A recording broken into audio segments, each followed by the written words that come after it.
the capitals of the world. So it's an established fact that Pakistan is combating terrorism.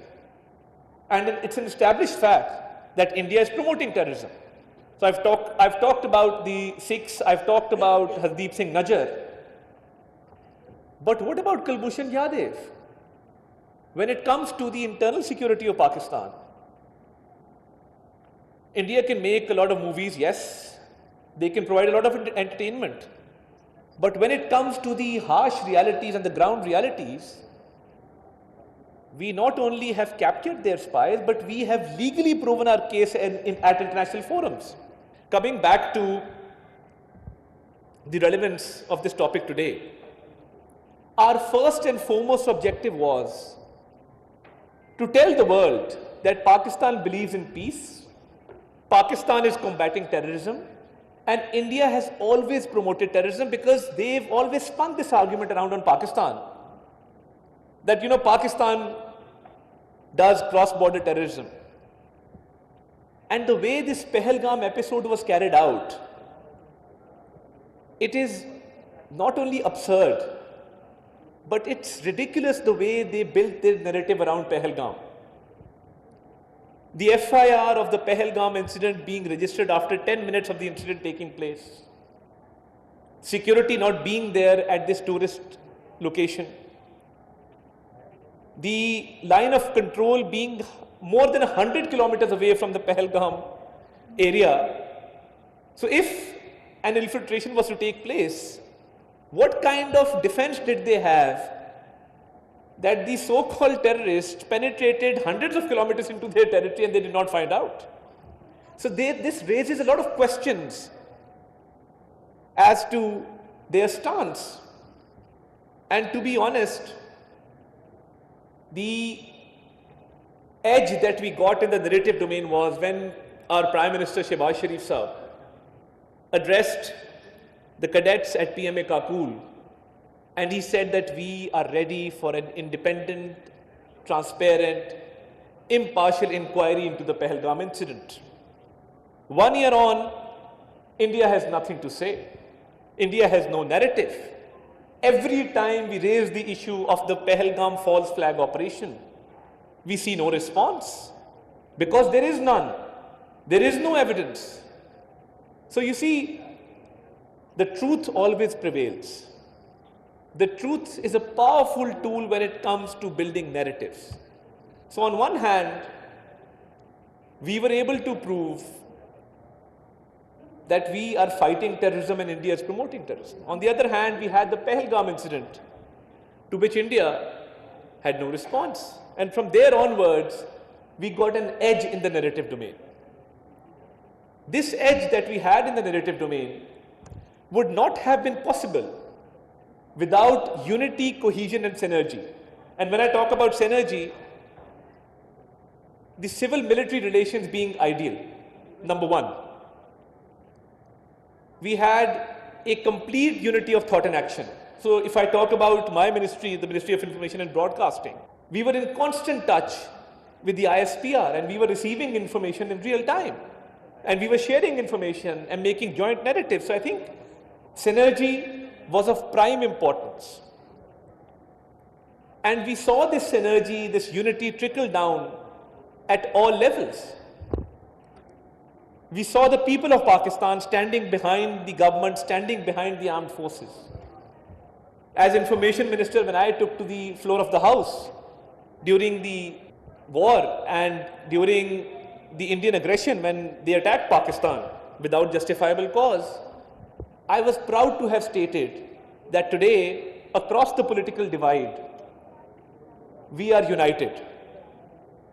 Today, there is no political difference in this parliament, and we are sending out a single message to our enemy that we are united, and we are, alhamdulillah, when we are united, we are a force to be reckoned with.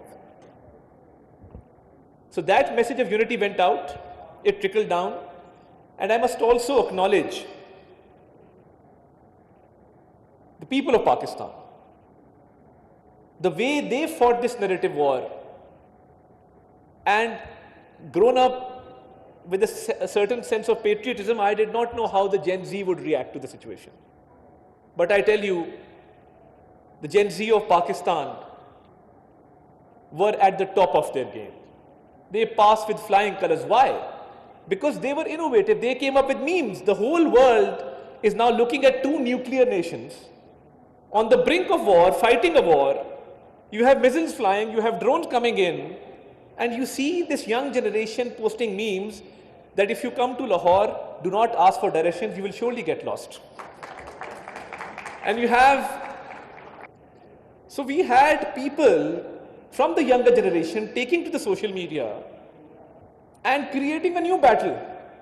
And what happened when they created this new battle, the Gen Z battle or the social media meme war?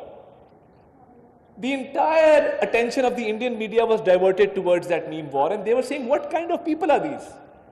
There's a serious business going on. You have a full-blown war at your hands, and you have the young generation of Pakistan making fun of India in their own way and creating humor, creating satire, creating memes.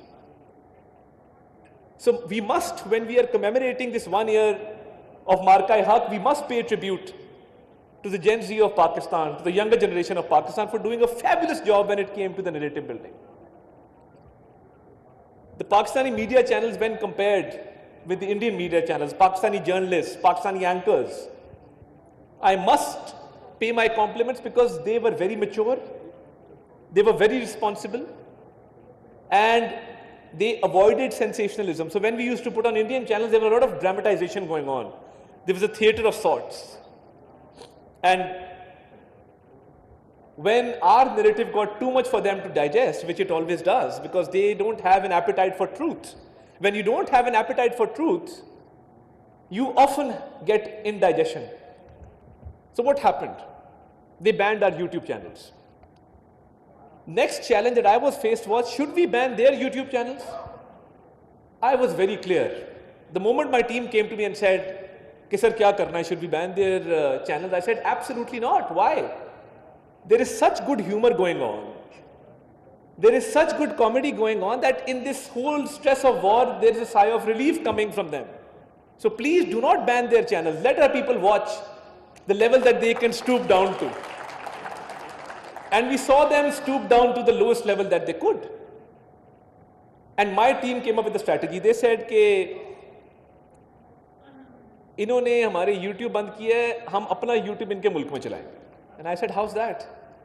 They said, what we will do is, we will put up our patriotic songs, our military anthems, by geotagging the Indian locations, and every time an Indian citizen would open their YouTube, you would see the Pakistani flag or the Pakistani armed forces, you would see our JF-17 Thunder, you would see all kinds of images on that YouTube channel.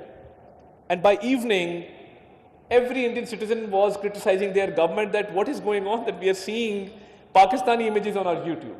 We focused on the truth, we focused on an in-depth strategy, we focused on unity, synergy and cohesion, and we focused on delivering the right information at the right platforms. So, you know, even in social media, you cannot have the content you post on TikTok being posted on X. You cannot have the content you post on X being posted on Instagram. So every social media platform has its own dynamics, and we understood that. So whatever strategy was being made, it was being made very, very specifically. For every platform, for every forum, we had a strategy which was well made, which was based on the truth, and we told the world our story the right way. In conclusion, I would like to say that it is a moment of immense pride for us 1 year on, because that victory has been amplified in so many ways that today we stand tall as Pakistanis by the grace of Almighty.